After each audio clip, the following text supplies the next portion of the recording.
Parece ter descoberto um processo suscetível de dar à parafina uma elasticidade e resistência inesperadas.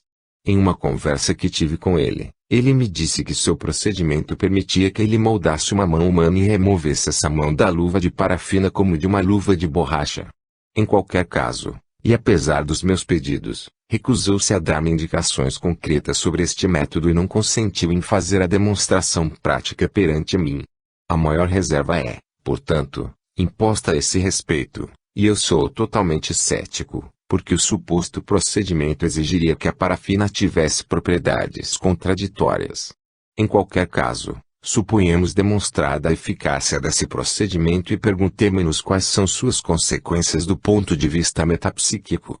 É preciso considerar o passado e o futuro. Quanto ao passado, as consequências são nulas. O procedimento do Sr. VN, não tendo sido inventado até algumas semanas atrás, não se pode supor que o médium o tenha usado em nossas experiências. Pode-se objetar, é verdade, que o médium foi capaz de encontrar, ele mesmo, o mesmo ou análogo procedimento. Responderemos que, mesmo em tal caso, o médium não poderia ter utilizado este meio de fraude pelos seguintes motivos, todos irrefutáveis e decisivos. Primeiro, ele teve sempre suas mãos seguradas.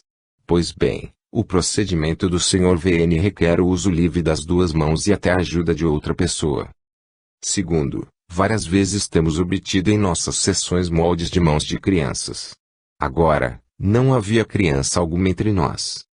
Terceiro, por último, os moldes não foram trazidos de fora, visto que a verificação por meio de tinturas e colesterina comprovou de forma irrefutável que as luvas eram confeccionadas durante as sessões e com a nossa parafina. Existem ainda outras evidências, como a descoberta inesperada de que alguns de nossos moldes têm ao mesmo tempo os caracteres anatômicos de mãos de adulto e o tamanho de mãos de criança. Consequentemente, nossa certeza da realidade metapsíquica de nossos moldes é, e permanece, absoluta. No futuro é evidente que a descoberta do Sr. VN imporia mais do que nunca, se confirmada, uma vigilância e verificação irrepreensíveis durante as sessões. Será necessário, por exemplo, ter a certeza que a parafina utilizada é a mesma dos experimentadores, e será indispensável segurar bem as mãos do médium.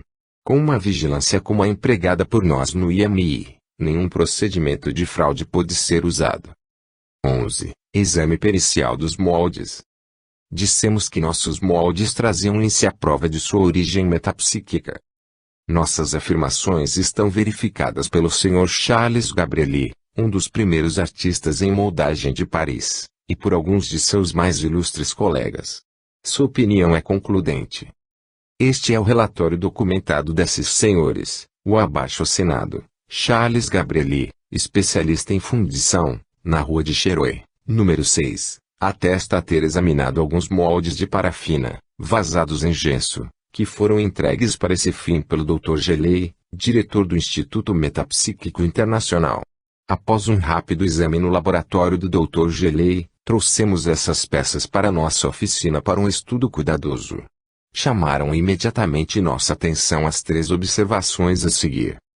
Primeira, a operação de vazamento do gesso nos moldes de parafina revela falhas de técnica que comprovam objetivamente, além de qualquer outra consideração, a falta de competência do operador, bem como a sua boa-fé. Por exemplo, no exemplar número 1, as pontas dos dedos ficaram cheias de ar, o que é claramente visto pela transparência. O gesso não conseguiu atingir as pontas dos dedos. Este defeito, que um moldeador experiente teria facilmente evitado, é a prova formal de que o gesso foi realmente derramado nos moldes e que a peça não é um molde que foi mergulhado em parafina líquida. De resto, o gesso não preencheu completamente os moldes de parafina. Na parte das luvas de parafina que transborda dos gessos existe a impressão dos detalhes anatômicos de que falaremos mais tarde. Portanto, não há dúvida possível sobre a forma como foram obtidos os exemplares submetidos ao nosso exame. São, de fato, moldes de parafina preenchidos com gesso. A segunda observação que fizemos é a extrema delgadeza da camada de parafina que constitui os moldes. Em nenhum lugar as paredes chegam a 1 milímetro. Elas são finas como uma folha de papel. Essa delgadez é tal que todos os detalhes anatômicos, Rugas da pele, sulcos, linhas e unhas podem ser vistos através da camada de parafina, no gesso subjacente. A terceira observação é a delicadeza e veracidade desses detalhes anatômicos. Podemos sentir positivamente a vida sob estes moldes estranhos e desconcertantes. São, evidentemente, moldes produzidos por mãos vivas. Não só existem detalhes anatômicos, mas traços de contração muscular, que só podem ser explicados por movimentos voluntários. Há sinais de fricção na pele que não deixam dúvida alguma. Após este primeiro exame procedemos a desmanchar o molde por meio de um jato de vapor que nos permitiu retirar completamente a parafina, sem alterar o gesso subjacente. Vimos no gesso os detalhes percebidos através da parafina. Como resultado do nosso exame, minucioso e prolongado, somos obrigados a afirmar o seguinte: moldes tão perfeitos, com tal riqueza de detalhes, com indícios de contrações musculares ativas e com as rugas da mão, não poderiam ser obtidos a não ser de uma mão viva. Trata-se de vazados diretos, originais e não de repetições. Posteriormente, investigamos se seria possível obter, pelos mais diversos procedimentos, moldes análogos aos que acabamos de examinar. Estudamos especialmente os dois procedimentos indicados pelo Dr. Geley.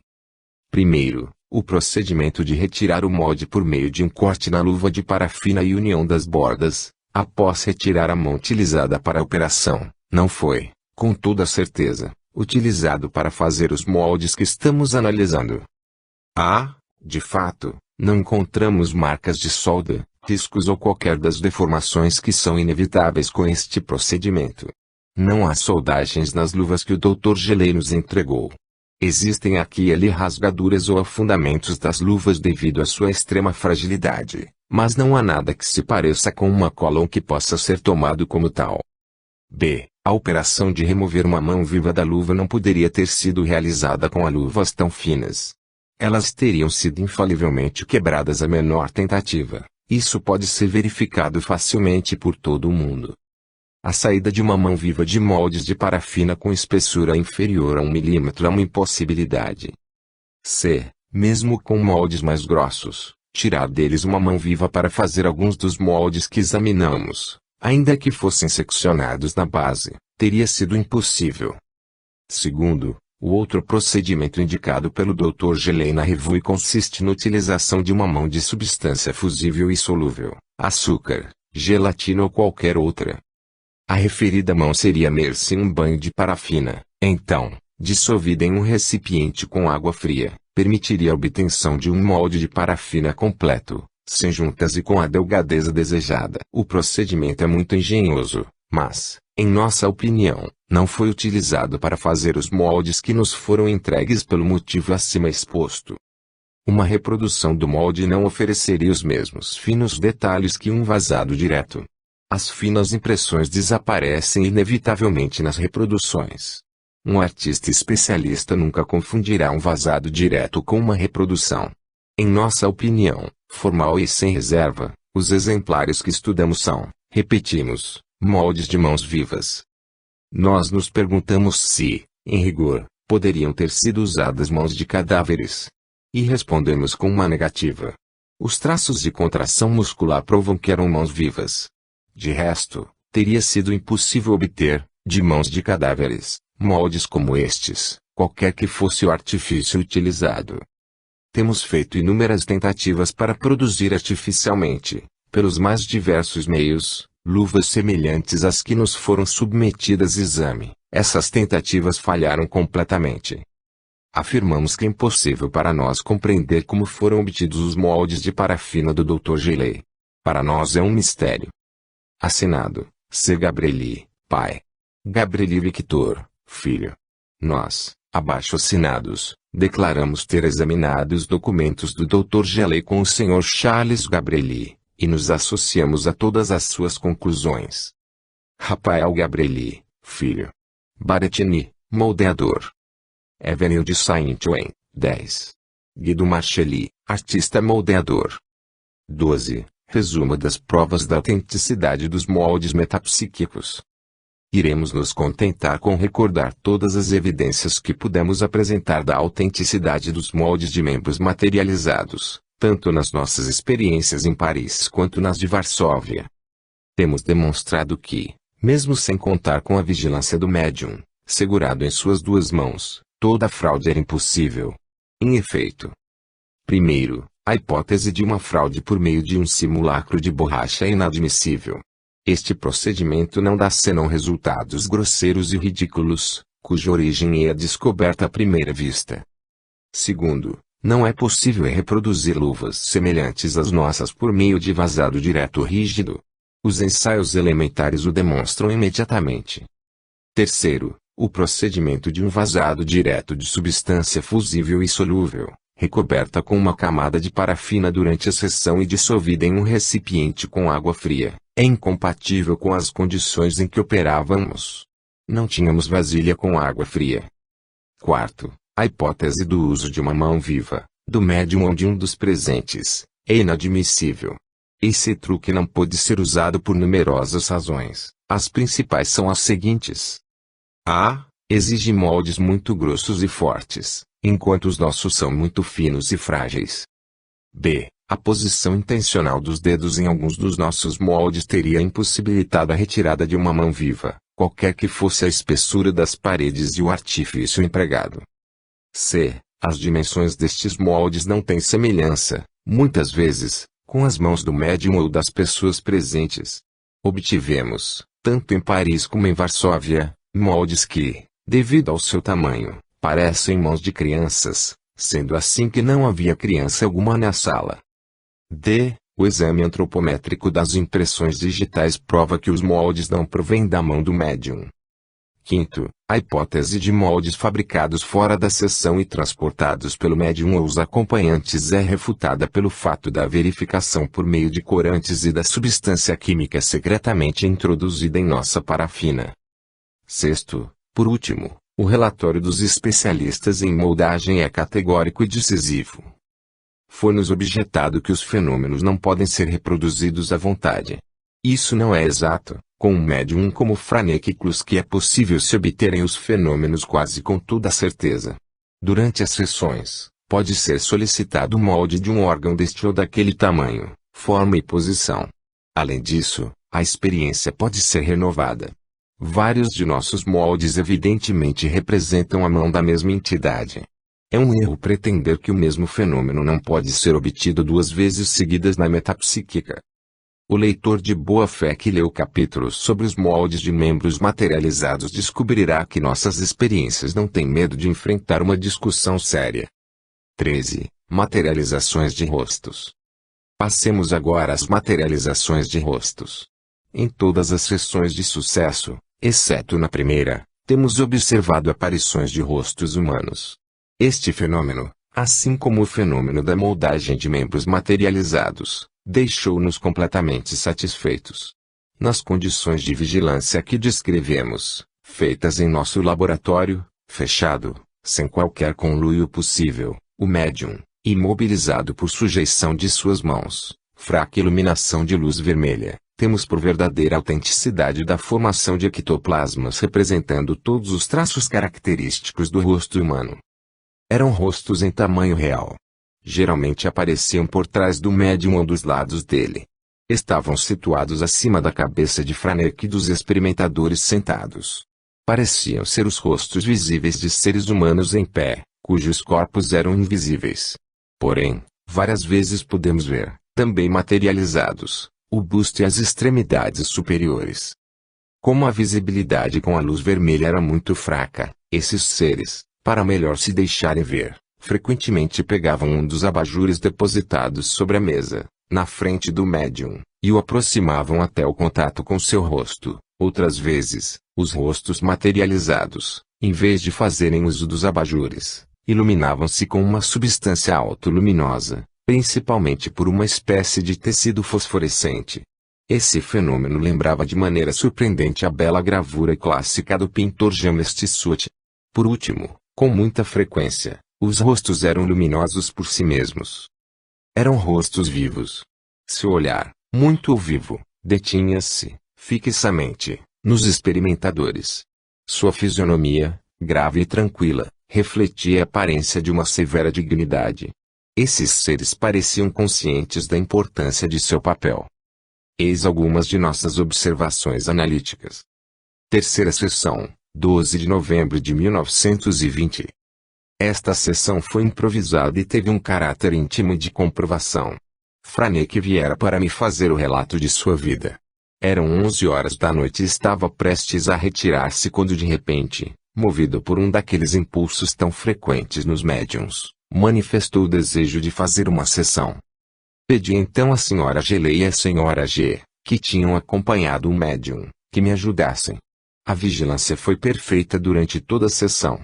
A senhora G. e eu seguramos as mãos de Franek. Leve iluminação de luz vermelha.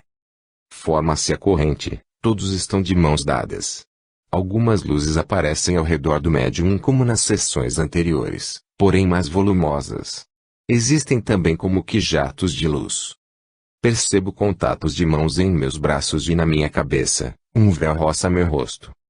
Os abajures fosforescentes colocados sobre a mesa levantam-se e elevam-se várias vezes no ar.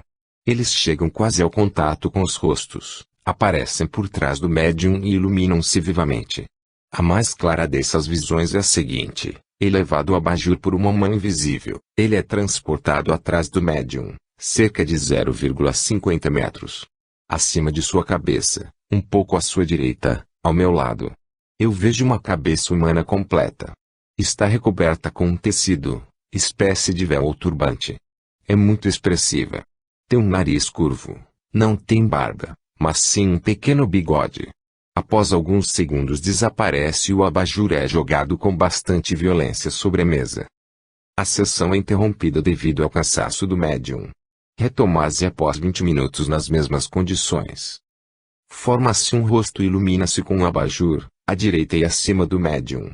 É o rosto de uma idosa, desdentada, com rugas, um lenço cobre sua testa, amarrado por baixo da face direita. Os traços são bem determinados. Desaparece rapidamente, mas materializa-se de novo pouco depois, um pouco mais para trás na pequena câmara. Desta vez, ele é visto de perfil olhando para a direita. Permanece bastante tempo, cerca de 10 segundos. Suspende-se a sessão pela segunda vez. Ao recomeçar, aparecem luzes volumosas, jatos de luz, contatos. Um daqueles jatos de luz que parece uma musselina fosforescente aproxima-se de nós. Vê-se uma espécie de tecido branco com pontos mais luminosos.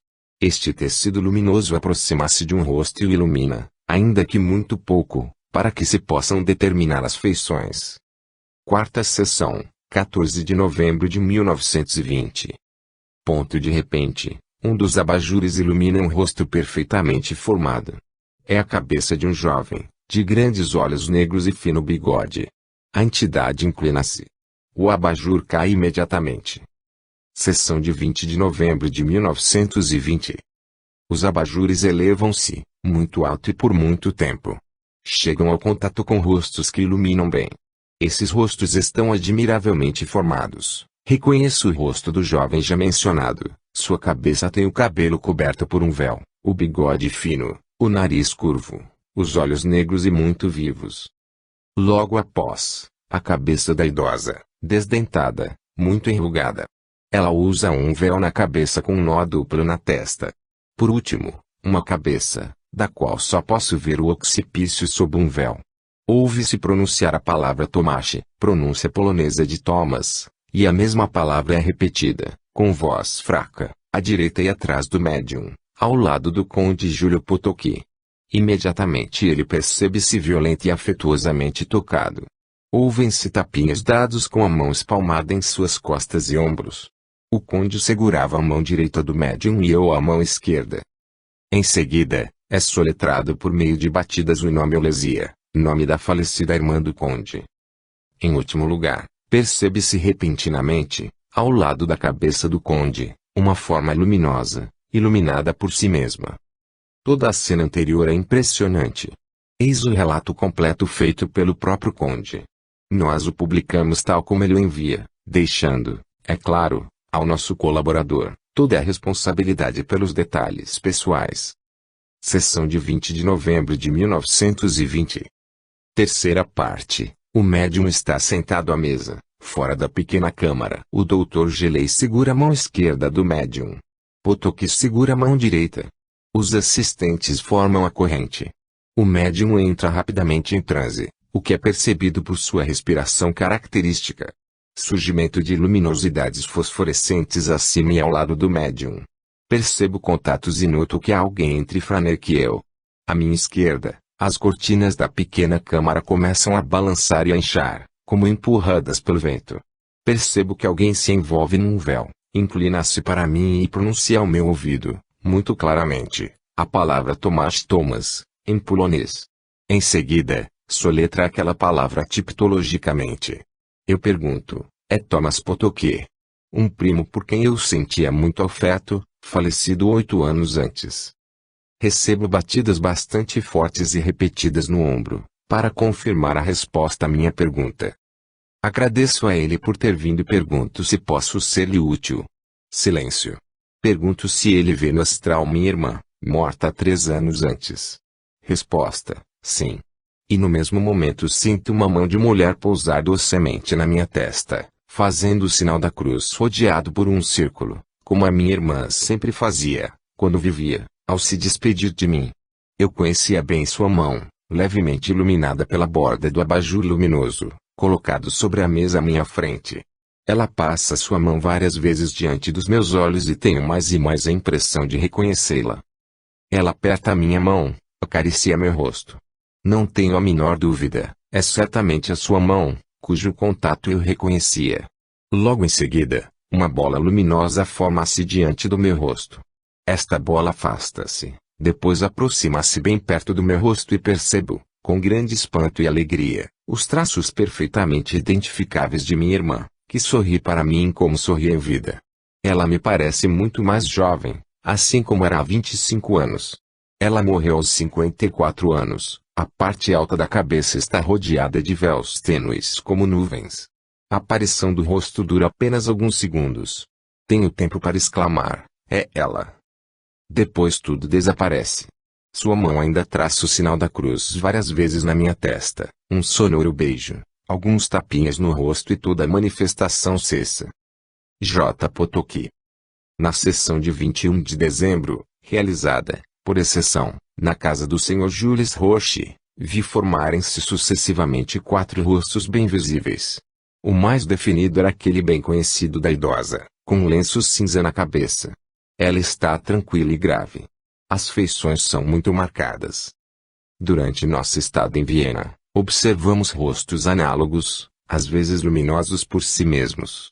A mais notável dessas manifestações foi a seguinte: por 2 vezes durante as sessões, um ser aparece de repente atrás ou ao lado do médium. As feições eram regulares e finas, os olhos muito vivos. Usando um kepi de oficial polonês. Também era vagamente visível, sob a cabeça, o busto com uniforme. Durante essa visão singular, tinham sido tomadas as precauções habituais contra a fraude. A porta do quarto estava fechada à chave. Eu segurava com força uma das mãos do médium, que permaneceu completamente imóvel durante todo aquele tempo. Todos os presentes formavam a corrente. Por último, não havia armário ou objeto algum naquela sala que pudesse servir de esconderijo para um cúmplice. A semelhança desse fenômeno com aqueles que obtivemos em nosso laboratório também é uma prova importante de sua autenticidade. Agora, de acordo com o nosso costume, devemos discutir a questão da realidade dessas materializações de rostos. A primeira objeção que vem, de maneira natural, ao pensamento dos céticos é de uma alucinação coletiva dos experimentadores. Digo coletiva, porque todos tiveram as mesmas impressões. Esta objeção não é admissível. As evidências obtidas e descritas acima, provam absolutamente a objetividade dos fenômenos.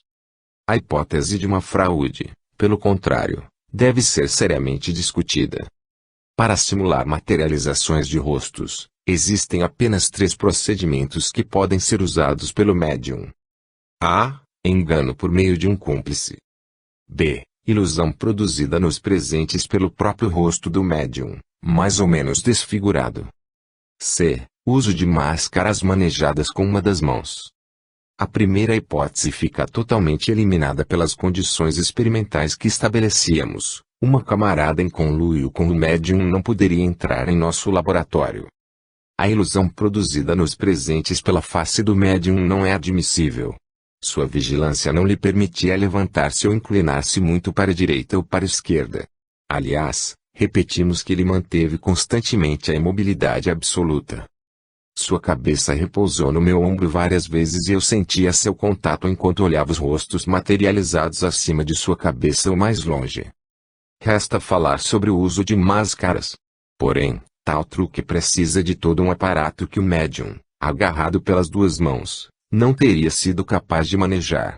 Supondo a liberação de uma única mão, isso teria sido insuficiente.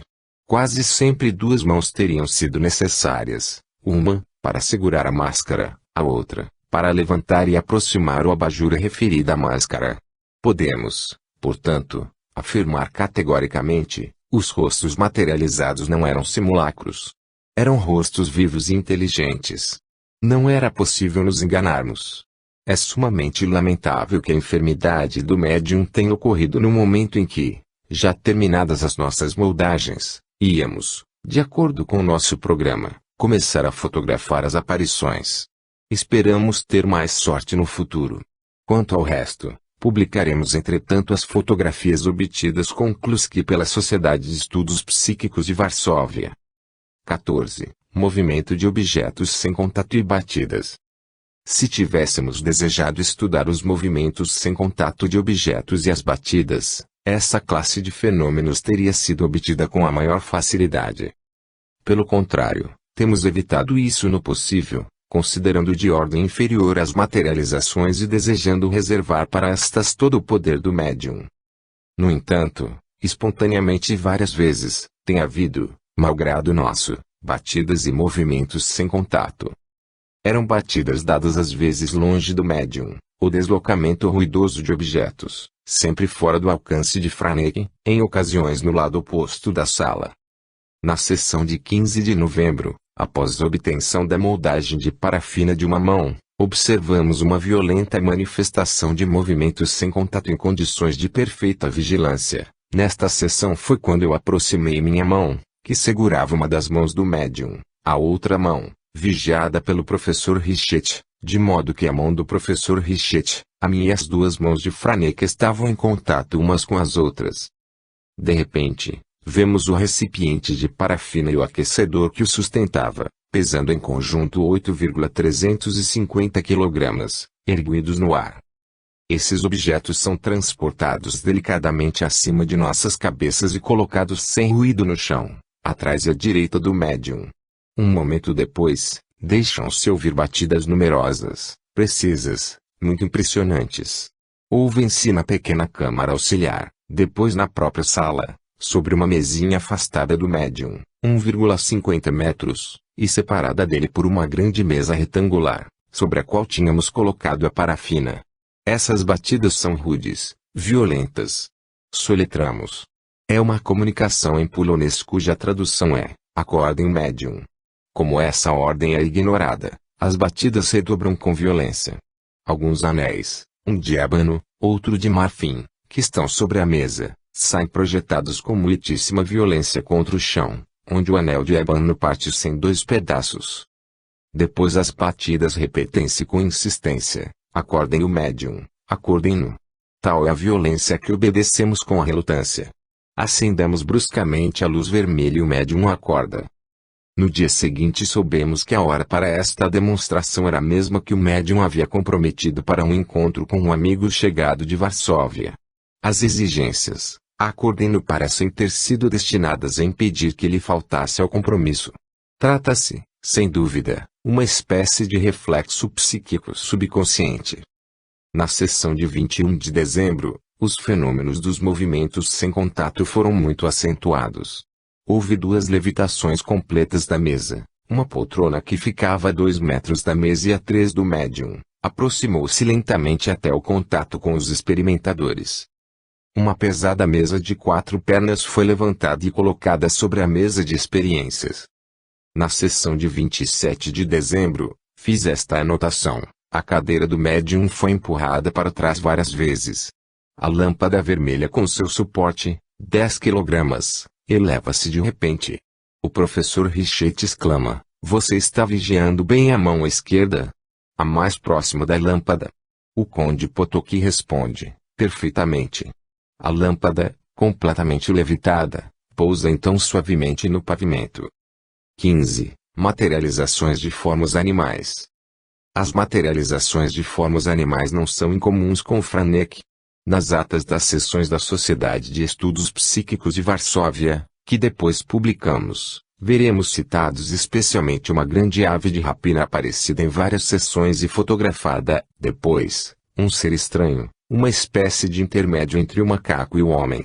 Ele é descrito como tendo a estatura de um homem, rosto simiesco, mas uma testa reta e desenvolvida, o rosto e o corpo cobertos de pelos, braços muito longos, mãos fortes e longas, etc.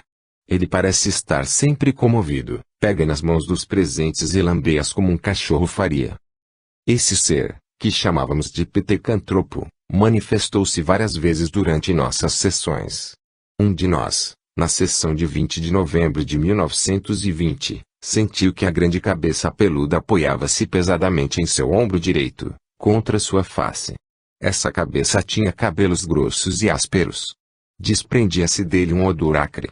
Um dos presentes tendo avançado sua mão, o ptecantropo pegou-a e lambeu-a longamente por 3 vezes. Sua língua era longa e macia. Outras vezes notamos, sob as pernas, contatos que lembravam a esfregação de um cachorro. 16. Manifestações de ordem intelectual. É verdadeiramente difícil escrever um parágrafo especial sobre as manifestações de ordem intelectual durante nossas sessões com Franek. Essas manifestações geralmente confundiam-se com fenômenos físicos. Estes últimos nunca tiveram nada de incoerente ou anárquico. Eles sempre iam dirigidos inteligentemente com um objeto, bem definido. Os contatos das mãos, as luminosidades, as aparições de rostos denotavam uma ideia diretriz evidente, consciente de aparência autônoma.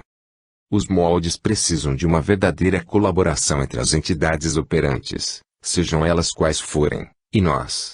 Eles tratavam de nos satisfazer da melhor maneira possível. Por exemplo, a nosso pedido, obtivemos o molde de um pé.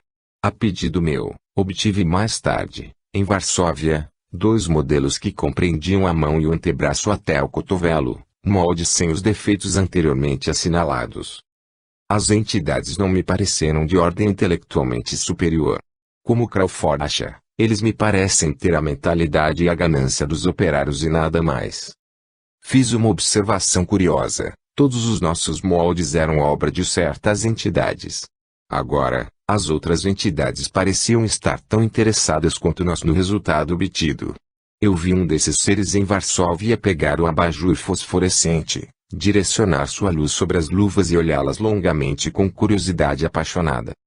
O psiquismo dos colaboradores invisíveis, como Crawford diz, em si mesmo mereceria um longo artigo. As poucas sessões que tivemos não nos permitiram encetar este estudo. Nada podemos dar além de uma impressão muito geral, baseada, aliás, não apenas em nossas sessões com Franek, mas, acima de tudo, no que vimos com outros médiums. Uma certa parte do psiquismo do médium encontra-se no psiquismo das entidades. Parecem compartilhar seus desejos, seus medos, seus preconceitos ou suas fobias. Também existe nele algo do psiquismo dos principais experimentadores. É verdade que o desenvolvimento geral das sessões e as principais modalidades fenomenais são parcialmente condicionados pela mentalidade dominante do organizador das experiências. Crawford, professor de mecânica, obtinha fenômenos mecânicos. O Dr. Degen Knutzing, especializado no estudo dos fenômenos da substância amorfa, obtinha em abundância substância e ectoplasmas semi-organizados, semi-amorfos. Nós mesmos, que buscamos sistematicamente os fenômenos mais complexos, obtivemos, sobretudo, fotografias de rostos de grande beleza e mãos cuja organização anatômica nada deixava a desejar.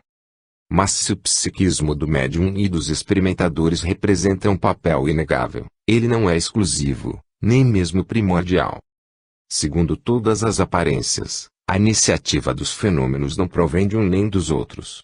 Certas modalidades experimentais também revelam igualmente uma vontade exterior. Sem dúvida, essa vontade, estranha em aparência, pode ter em realidade sua fonte no subconsciente. Mas esta é apenas uma hipótese realmente difícil e complicada. Seria muito cômodo declarar peremptoriamente: tudo provém do médium, matéria, força e inteligência diretriz. Mas nem sempre isso está de acordo com os fatos. Em qualquer caso, é prudente suspender todo julgamento prematuro sobre esta questão tão importante e simplesmente dizer o seguinte: tudo acontece nas grandes sessões mediúnicas como se: primeiro, o surgimento dos fenômenos, a iniciativa, a ideia norteadora primária proviesse de entidades autônomas e independentes. Segundo, esse psiquismo, diretor primordial, combinar-se-á de forma inextricável e não analisável, com elementos mentais, conscientes e subconscientes, retirados do médium e dos experimentadores. Já apontamos no decorrer de nosso estudo as manifestações mais originais de ordem intelectual, fora da colaboração para os moldes. Lembremos simplesmente os aplausos de mãos invisíveis, a elevação do recipiente de parafina por cima das cabeças dos experimentadores, as respostas inteligentes por meio de batidas, as manifestações espiritoides. Repetidas vezes, um ou outro experimentador ouvia junto aos ouvidos, fora do alcance da boca do médium, algumas palavras ditas em voz que não permitia sua compreensão. Fizemos algumas tentativas de obter mensagens por meio da escrita automática, porque Kluski também é um admirável médium de escrita. Renunciamos isso quando vimos que essas manifestações eram obtidas à custa dos fenômenos de materialização. Estes ficavam atenuados ou desapareciam quando o médium não devotava a eles todas as suas forças. A mais curiosa dessas tentativas de automatismo foi feita pelo Conde Potocki, em 22 de novembro de 1920. Eis a narração, da mão do nosso colaborador. Franek Kluski veio ver-me na segunda-feira, 22 de novembro, por volta das 3 da tarde. Conversamos sobre política, a guerra, os acontecimentos na Polônia em agosto de 1920, mais tarde, da mediunidade, das sessões, da escrita direta, etc. De repente, Franek pediu-me lápis e papel para tentar fazer a escrita automática. Logo que ele sentou com uma folha de papel à sua frente, caiu em um leve transe e começou a escrever com uma velocidade surpreendente, bem conhecida de quem já assistiu a essas sessões. A forma da letra mudava rapidamente como se estivesse ocorrendo um diálogo, transmitido pelo médium, entre duas pessoas com pressa de se manifestar. Cito literalmente as frases, escritas alternadamente em diferente formato de letra e muito diferentes umas das outras. De minha parte, nada sei. E, no entanto, Júlio está realmente aqui. Como ele envelheceu? Júlio, de onde e como você vem aqui? Esta é a sua casa? Quem é esse homem? O médium. Júlio, é você de verdade? Pode tudo isso ser real? Júlio, é verdade que te vejo aqui? Será que você já está entre nós ou ainda continua lá? Na Terra? De qualquer jeito, isto é incrível, é a segunda vez que vejo você aqui. Meu caro Júlio, estou tão maravilhada. O que quer dizer tudo isto? Toda e qualquer dúvida deve desaparecer, é você, mesmo, não há dúvida possível. A que vem tudo isto? Para todos nós toda ajuda só pode vir de. Sim, Júlio, você o desejou, e o desejo é a força do momento. Ainda não consigo escrever, sinto-me como desvanecido. Júlio, não posso admitir este fenômeno, acho tudo isso fantástico, incrível. Dogmas não são a essência das coisas. Júlio, o que quer dizer tudo isto? Esta não é a sua casa. Minha casa em Varsóvia, o que significa aquela fresta brilhante na cortina opaca que nos separa. Pegue a mão que segura o lápis. Júlio, eu estou sentindo você, isso é verdadeiramente incrível. Júlio, será que você ainda pode duvidar? Agora não te recriminarei mais. Perdoe-me a cena violenta na casa do Maurício. Já disputamos tantas vezes sobre o que é a própria realidade, a mais real. Júlio, me perdoe. Você quer ver Thomas? Ele estava ao seu lado. Ele ainda não pode escrever, Mas eu posso substituí-lo. Júlio, você quer pedir ali um detalhe, uma prova? Eu peço esta prova, Thomas. Lembra-se da nossa conversa no Palácio Azul sobre o teatro? Você estava muito certo, não era um teatro que precisávamos naquela época. Isto refere-se ao ano de 1910. Naquela época, meu primo, o Conde Thomas Potocki, dirigia um comitê para a construção de um grande teatro modelo em Varsóvia, trabalho que ocupava muito. Na época ele assistia a sessões mediúnicas de materializações. Pois bem, uma noite Thomas Potocki me contou sobre seu teatro no Palácio Azul, Hotel do Conde Zamoyski. A esta conversa refere-se a citação acima, e esta conversa íntima só poderia ser conhecida por mim. Nota do Conde Potocki. Há algo verdadeiramente impressionante nessa espécie de diálogo, registrado por conduto do médium como se fosse um fonógrafo. Acontece como se esse diálogo realmente acontecesse entre várias entidades invisíveis que às vezes expressam sua surpresa mútua ao verem seu parente novamente, e às vezes se dirigem a ele com hesitação. Há nesta manifestação um selo de verdade, um realismo espirituoide inegável. Se isso é o resultado de uma comédia do subconsciente, deve-se confessar que é profundamente desconcertante. Como se vê, a mediunidade de Franek Kluski é tão variada quanto poderosa. Seriam necessários longos anos de estudo, prosseguidos sem descanso, para obter dela o máximo possível. Infelizmente, a situação profissional e familiar de nosso amigo não lhe permite consagrar-se à sua mediunidade. Esperemos ao menos que tenha a bondade, quando para ele for possível, de nos dedicar alguns meses que seriam estritamente indispensáveis. Entretanto, agradecemos mais uma vez de todo o coração pelo grande serviço que tem prestado à ciência metapsíquica. O interesse que as atas de nossas experiências têm despertado em todos os lugares é a primeira recompensa por sua abnegação. 17. As experiências da Sociedade Polonesa de Estudos Psíquicos com Franek Kluski. Durante os anos de 1919 e 1920, a Sociedade Polonesa de Estudos Psíquicos desenvolveu uma série de experiências notáveis com Franek Kluski. Teve a atenção para comigo de me autorizar a publicar suas atas em extenso, com as fotografias das formas materializadas.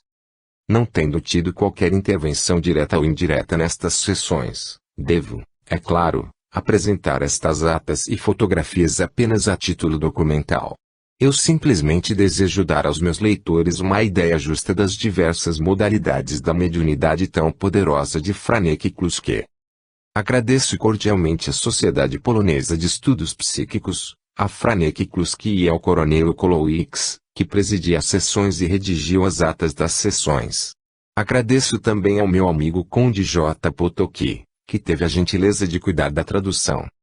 As experiências dos anos 1919 e 1920 foram feitas especialmente com o objetivo de fotografar as formas materializadas. Este objetivo foi apenas parcialmente alcançado. No entanto, foi possível obter alguns documentos interessantes e as sessões, quase todas, foram marcadas por fenômenos importantes. Todas as sessões foram verificadas em condições idênticas. A sala de experiências era o escritório de Kluski. É uma sala grande, localizada no canto de seu apartamento, no quinto andar. Esta sala tem cerca de 7 metros de comprimento por 5 de largura. Há uma única porta de entrada e uma janela. A mobília é uma mesa sobre a qual há uma máquina de escrever e uma lâmpada elétrica vermelha, pequenos móveis com papéis e correspondência do Sr. Kluski, uma estante para livros, algumas cadeiras, tamboretes e um sofá. Não havia panos, musselina ou tecido branco de qualquer tipo ali. Antes de cada sessão, a sala era cuidadosamente revistada, a janela era fechada com suas venezianas e cortinas opacas e a porta com trinco pelo lado de dentro. Os experimentadores agrupavam-se em um semicírculo no fundo da sala e na frente da janela. O médium sentava-se em uma cadeira comum, no meio do círculo, agarrado pelas duas mãos. A figura 92 indica a disposição geral do círculo. A sala era iluminada por uma lâmpada elétrica vermelha, colocada sobre a mesa ao lado da janela, voltada para o círculo dos experimentadores e que permitia uma visão satisfatória das formas materializadas. Ao lado desta mesa estava um aparelho fotográfico, já enfocado, E um pouco atrás desse aparelho, um dos experimentadores estava preparado para produzir a explosão de magnésio no momento certo. Essas sessões eram realizadas à noite, eram muito prolongadas, interrompidas por longos períodos de descanso. Às vezes, como veremos, durava a noite toda. Naquelas longas sessões manifestaram-se muitas formas materializadas, humanas ou animais. Muito poucas foram fotografadas. A razão para isso é a seguinte: a explosão de magnésio não ocorre antes de obter o consentimento das entidades materializadas. Pois bem, e uma observação bastante curiosa, muitas dessas entidades pareciam temer a explosão de magnésio e não estavam dispostas a fazê-lo. O revelado das placas era feito imediatamente, após a sessão, na mesma sala. Era usado um aparelho comum de 13 por 18. As operações fotográficas eram realizadas pelo tenente Dzinski e pelo coronel Okolowicz.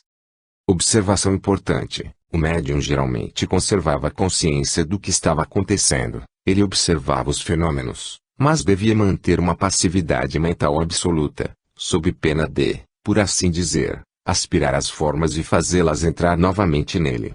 As atas, lavradas imediatamente após as sessões, são assinadas por todos os presentes. Ata da sessão de 30 de agosto de 1919. Presentes: o médium Franek Kluski. Vigilantes: Sra. Elis Sokolov, Sr. S. Germain, Coronel Okolowicz, Sra. Z. Germain, Sr. Ertner, Sra. Okolowicz. Fotógrafo: Tenente Dzinski. Primeira parte. Sessão. A sessão começa às 22h45. Uma agulha magnética mostra um movimento de 10 graus. Pretendemos obter fotografias de materializações. Como nada se manifesta, suspendamos a sessão às 11h30 da noite. Segunda parte da sessão. Retomamos às 12h15. Pretendemos obter fotografias de materializações. Após alguns minutos de espera, os assistentes percebem pontos luminosos ao redor do médium e, ao mesmo tempo, ouvem sons de rangidos e passos na sala ao lado. O médium pede que, quando a entidade materializada estiver pronta para ser fotografada, dê 4 batidas bem diferenciadas. Simultaneamente, várias aparições são observadas. A primeira, que se deixou ver de forma mais clara, foi uma que já era conhecida dos presentes, tendo aparecido em sessões anteriores. Era um ser do tamanho de um homem adulto, muito peludo, longa cabeleira e barba emaranhada, revestido de uma espécie de pele. Sua aparência lembrava uma besta ou um homem primitivo. Ele não falava, mas emitia sons roucos com os lábios, estalava a língua, rangia os dentes e tentava em vão se fazer entender. Quando chamado, ele se aproximava, deixando acariciar sua pele veludada, tocava as mãos dos assistentes e as arranhava com algo mais parecido com garras do que com unhas. Obedecia à voz do médium e não fazia mal aos assistentes, a quem tocava suavemente. Isso já era um progresso, pois nas sessões anteriores este ser manifestava grande violência e brutalidade. Ele tinha uma inclinação franca e tenaz para lamber as mãos e os rostos do público, que tentava evitar essas carícias tão desagradáveis. Ele obedecia a cada ordem dada pelo médium, não apenas quando a ordem era expressa verbalmente, mas também quando era expressa apenas através do pensamento. Vimos então a materialização de um homem que dizia chamar-se Carlos e que, aproximando-se do coronel Okolowicz, cumprimentou-o dando-lhe 3 tapas nas mãos. Pediu corresponder tipologicamente, disse que havia morrido há 13 anos, mas não quis se deixar fotografar, alegando que o médium não permitia. Como o médium retrucasse bruscamente que ele estava mentindo, ouviram-se umas fortes bofetadas e o médium sentiu uma mão bem formada a golpeá-lo na cabeça, nas mãos e nas costas. Perguntou a Carlos quem era o ser tão peludo que acabava de se manifestar e ele respondeu que não sabia. O seguir, uma após outra, houve 2 aparições de mulheres, com rostos bem formados e um esboço do peito. Na primeira foi reconhecida Heri, uma índia de Calcutá, que já havíamos visto em sessões anteriores, e com quem conversávamos em inglês. Em seguida, ouviram-se 4 pancadas, e preparamos o magnésio para tirar uma foto. Naquele momento, e sem que ninguém a tocasse, a lamparina de luz vermelha, colocada sobre a mesa, apagou-se. Imediatamente o tenente Dzinski tirou a fotografia e a lamparina tornou a se acender sozinha. Lâmina 47, Fig. 95. Após a explosão, ouviram-se rangidos e barulho de móveis sendo removidos. Uma pequena mesa e uma coluna de madeira que sustentavam um candelabro foram transportadas por sobre a cabeça do médium e do coronel Kolowicz até o centro dos assistentes. Simultaneamente, o sofá foi empurrado contra a cadeira em que o coronel Kolowicz estava sentado. Terceira parte da sessão. A sessão foi retomada às 4 da madrugada. Desejamos fotografar novas aparições materializadas. O médium propõe cantarmos para concentrar os pensamentos dos assistentes, e pede que quando a materialização estiver pronta para fotografia, dê 4 pancadas. Cantamos a meia voz o hino da Senhora Konopnicka, e a seguir 3 canções das legiões polonesas. Enquanto cantávamos, vários resplendores e pontos luminosos foram vistos. Às 4h15, as 4 pancadas foram ouvidas, e o tenente Dzinski tirou a foto instantaneamente. Lâmina 47, Fig. 96. O médium estava muito cansado e pediu para suspendermos a sessão. Assim fizemos. Seguem as assinaturas dos participantes. Ata da sessão de 3 de setembro de 1919. Presentes, o médium Franek Kluski, vigilantes, o Kolowicz, Josefowicz, Senhora Grzelak, Sr. Broniewski, Senhora Kluska e Sr. Nenki Ratold, fotógrafo, Sr. Dzinski. Primeira parte sessão. A sessão começa às 10h15. A agulha magnética marca um desvio de 35 a 40 graus. O médium e as pessoas sentadas à sua volta formam a corrente de mãos dadas. Pretendemos obter fotografias de materializações. 1 minuto depois de desligar todas as luzes, exceto a vermelha, os participantes observam resplendores que, ao se condensarem, formam um rosto onde se viam dentes luminosos e fosforescentes. Simultaneamente, o médium e as pessoas sentadas à sua volta sentem a presença da besta, homem primitivo, da mesma forma que nas sessões anteriores. Essa materialização deu uma volta ao redor do grupo de participantes, lambendo suas mãos e rostos, tocando-os com sua mão ou pata peluda, ou roçando-os com sua cabeça hirsuta. Todos esses gestos foram lentos e sem nenhuma brusquidão. Esta entidade apenas demonstrava uma certa animosidade em relação à cadelinha da senhora Kluska, Frúzia, que estava no colo da senhorita Grzelak. A materialização puxou as orelhas e os pelos da cadelinha, que começou a ficar zangada e latir. Por último, muito assustada, ela saltou dos joelhos da senhorita Grzelak, foi refugiar-se no sofá entre as pessoas que nele estavam e não se mexeu mais. O médium pediu às aparições que dessem 4 pancadas quando quisessem deixar-se fotografar. Ouviram-se sem demora, e o tenente Dzinski tirou a foto. Pouco antes do resplendor do magnésio, a lâmpada vermelha desligou-se sozinha e depois do brilho tornou a se acender sem que ninguém a tocasse. Durante o resplendor, os assistentes viram, por cima do médium, uma forma branca, com silhueta humana, mas bastante confusa, como pode ser observado na lâmina 48, Fig. 97. Observação: durante toda a sessão, a cadelinha, enrolada no sofá, permaneceu imóvel, mas toda ela tremia. Segunda parte da sessão. Recomeçou às 11h40 da noite. A agulha magnética oscila a 15º. Desde o início houve várias aparições, entre outras, a do homem primitivo, que ficou o tempo todo sentado no chão, no tapete, entre os assistentes. Permanecia relativamente quieto, mas não permitia que projetassem sobre ele os abajures luminosos e até chegou, rosnando, a arrancar o abajur das mãos da senhora Kluska. Breve aparição da Índia Heri. De repente, vários objetos que estavam no saguão foram arremessados contra o sofá, entre outros, uma baioneta com seu cinto de couro, uma jarra de militar, e o Sr. Broniewski viu como seu chapéu era colocado nele violentamente. Observou-se também a mesma aparição da fotografia, algo assim como uma cabeça luminosa envolta em um sudário. Esta aparição estava a aproximadamente 2 metros do médium. Passos e rangidos também foram ouvidos, mas como sinal para a fotografia não se deixava ouvir, Encerramos a sessão às 12h30. A cadelinha não assistia à sessão. Seguem as assinaturas dos participantes.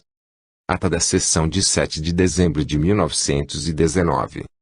Presentes: Franek Kluski, médium. Vigilantes: Senhora Jankowska, Coronel Kolowicz, Sr. Kriniewicz, Dr. Jankowski e Sr. Roland, fotógrafo, Sr. Dzensky.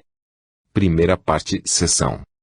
A sessão começa às 11 horas da noite. Os presentes não formam a corrente.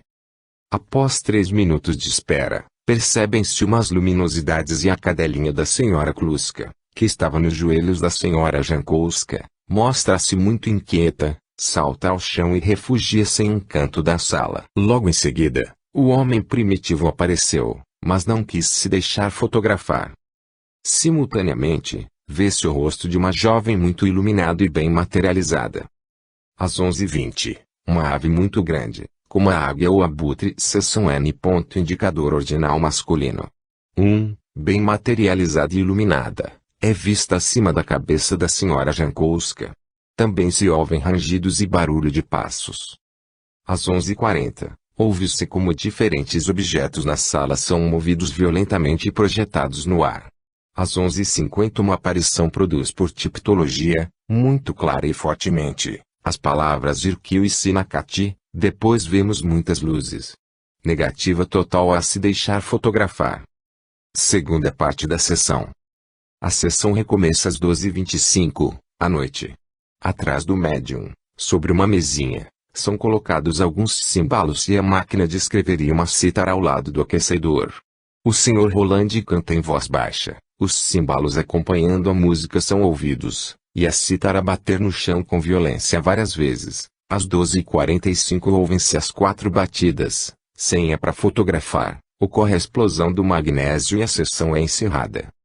Nota: na segunda parte da sessão, a cachorrinha não estava à sala de experiências.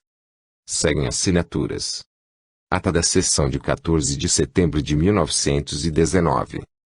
Presentes: o Sr. Franek Kluski, médium. Vigilantes: Senhorita Grzelak, Sres. Kabroniewski, Kamiński, Rembski, Dr. Sokolowski. Sres. Zitomirski, Erenkirg, fotógrafo, Coronel Okolowicz. A sessão começa às 10h30 da noite.